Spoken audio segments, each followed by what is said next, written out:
Bienvenue sur Africa 24 dans cette nouvelle édition du QG Weekend. Voici les titres de l'actualité.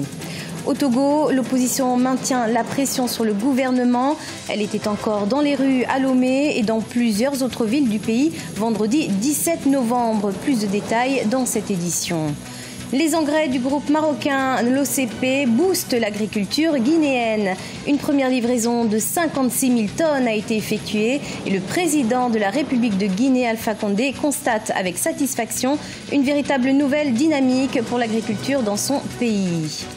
Au Mali, des femmes victimes du conflit au Mali luttent pour subvenir aux besoins de leur famille. Leur portrait à découvrir. Mais tout d'abord, au Togo, les manifestations se poursuivent. Alors que le Ghana vient d'entamer une médiation pour aboutir à un compromis, l'opposition togolaise était encore dans les rues à Lomé et dans plusieurs autres villes du pays vendredi 17 novembre. L'objectif, réclamer le retour à la Constitution de 1992 et le départ du président Faure Gnassingbé. On écoute quelques manifestants. Donc vraiment, sincèrement, on est fatigué de Faure Gnassingbé. Tout simplement parce que depuis nous sommes en train de marcher, il ne parle pas, il ne dit rien. On dirait vraiment c'est un soumis. On ne sait pas de quoi, on ne sait pas sincèrement. Vraiment le peuple est debout, il va terminer ce qu'il cherche. On n'est pas artiste pour l'opposition, nous sommes artistes pour le peuple togolais. Ouais. Donc c'est pourquoi nous sommes sortis, parce que le peuple a vraiment marre, parce que ça va pas mal. Une motion de censure a été votée par les structures régionales de la ZANU-PF, le parti au pouvoir, contre Robert Mugabe. Les 10 provinces du pays ont également exigé l'expulsion de la première dame, Grace Mugabe, du ministre de l'Enseignement supérieur, Jonathan Moyo, du ministre de la Gouvernance locale, Saviour Kasukuwere, et du ministre des Finances, Ignatius Chombo, accusés de vouloir détruire la ZANU-PF de l'intérieur. Par ailleurs, un appel à la population pour soutenir l'armée contre le président Mugabe a été lancé vendredi 17 novembre par Christopher Muzwangwa, le chef des anciens combattants de l'indépendance du Zimbabwe. Écoutons l'analyse de Kerwin Maizo, politologue. Ceux qui ont monté ces coups voudraient à tout prix ne pas être pris à l'international comme des gens qui ont violé le droit international en perpétrant un coup d'État. Donc ils veulent le faire négocier pour que ça puisse être une passation, je vais dire, pacifique du pouvoir et donner l'impression à l'international que leur mouvement était salvateur, leur coup était légitime par rapport au président Mugabe. Ensuite, ils sont conscients d'un fait.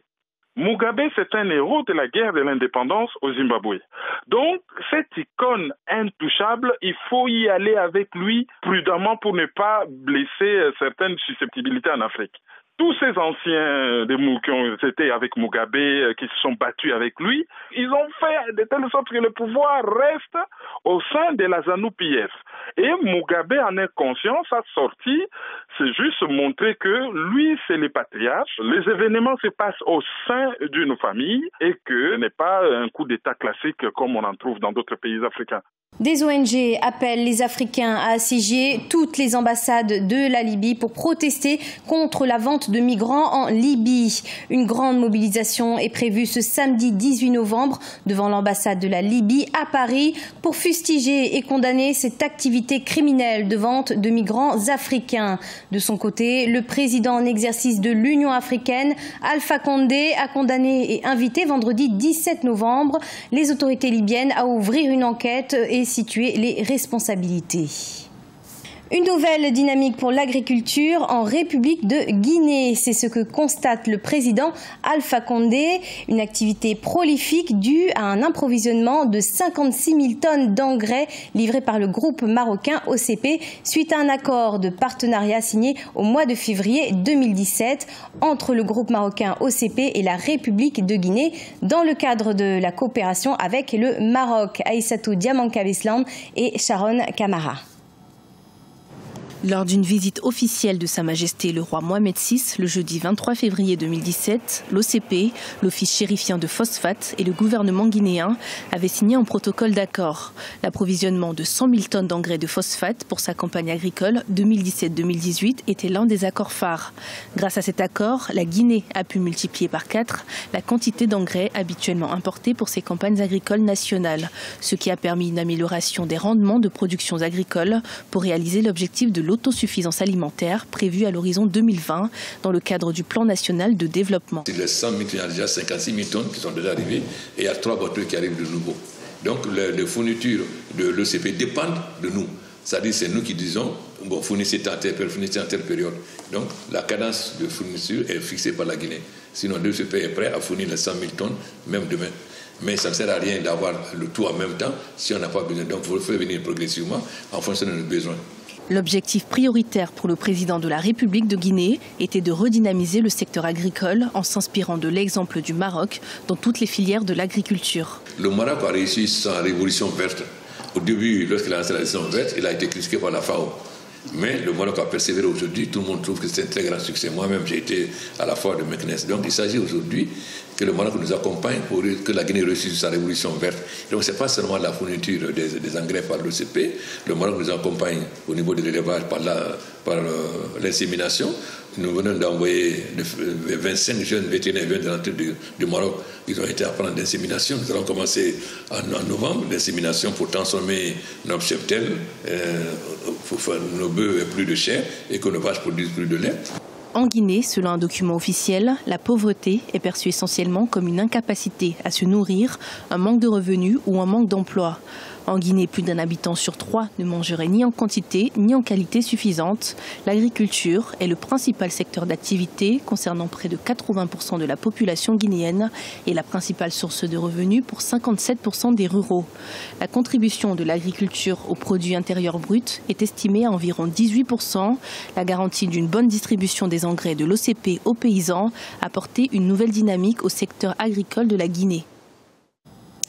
Au Mali, les femmes victimes du conflit depuis 2012 se sont constituées en groupe pour subvenir aux besoins de leur famille.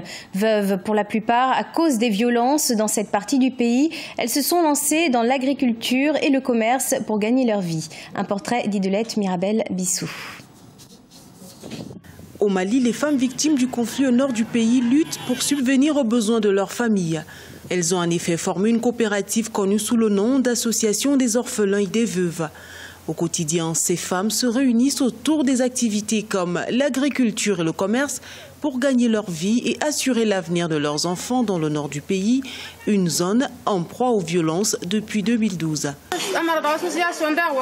Le but de l'association est d'aider les veuves et les orphelins, les soutenir à tous les niveaux, surtout en ce qui concerne l'éducation, le logement et la nourriture. Les produits agricoles de la coopérative sont ensuite revendus sur le marché local. Mais la gestion et la conservation de ces produits restent un défi en raison des températures élevées dans cette région désertique qui fait face à de très faibles précipitations. Nous avons un véritable problème d'eau et le sol n'est pas fertile. Le seul travail que nous puissions faire ici, c'est de vendre les cultures tous les jours afin de contribuer au développement de notre région. Au nord du Mali, beaucoup de femmes et leurs familles ont été déplacées et ont perdu leur mari à cause de ce conflit armé dans cette partie du pays depuis 2012.